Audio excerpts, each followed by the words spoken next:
Nayib Bukele inicia su segundo mandato como presidente de El Salvador.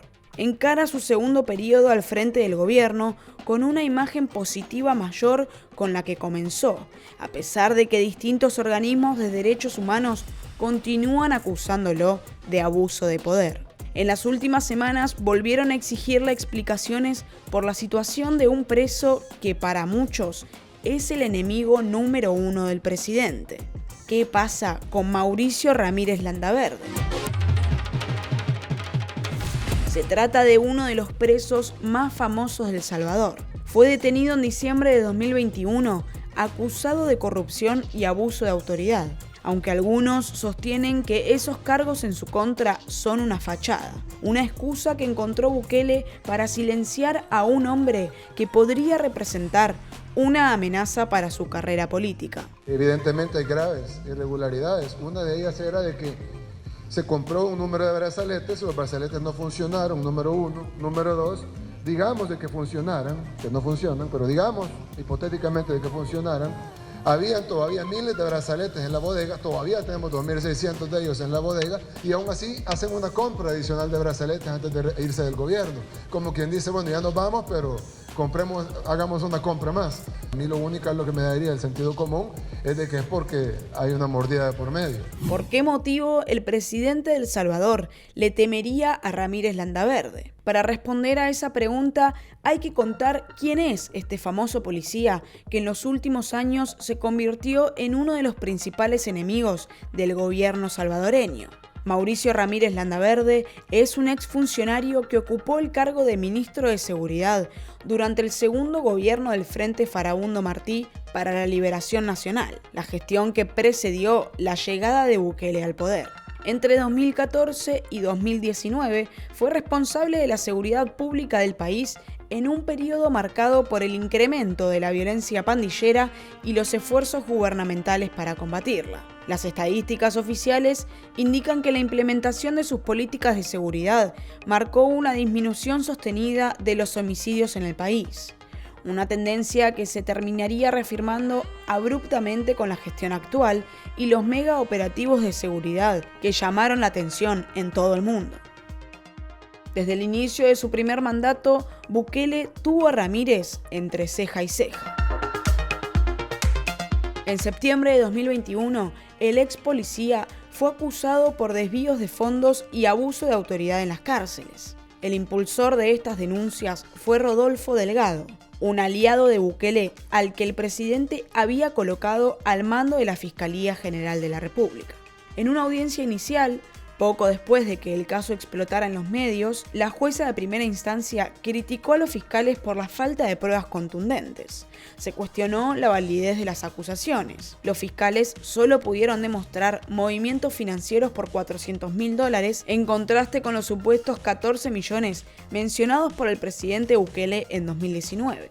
Además, no se presentó evidencia de que esos fondos hayan sido desviados a cuentas vinculadas al entonces ministro o sus familiares. Ramírez fue puesto en libertad condicional mientras continuaba la investigación, pero en diciembre de 2021 se entregó a las autoridades y está preso desde entonces. Las sospechas sobre su detención surgen por un escrito que el propio Ramírez presentó ante la Procuraduría para la Defensa de los Derechos Humanos. En ese texto aseguraba que su detención se debió a algo muy puntual: el supuesto pacto de Bukele con los principales líderes pandilleros de El Salvador. ¿Bukele pactó con los delincuentes que dice combatir? Hay una teoría que asegura eso, la teoría de la cogobernabilidad, que surge de información presentada por Ramírez Landaverde. El ex policía basó su denuncia en tareas de inteligencia que llevó a cabo cuando todavía estaba en el gobierno.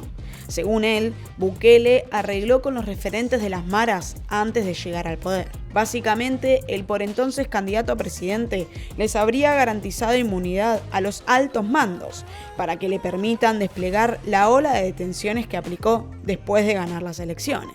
Detenciones masivas que redujeron drásticamente los niveles de inseguridad en las calles y lo convirtieron en una figura de renombre mundial.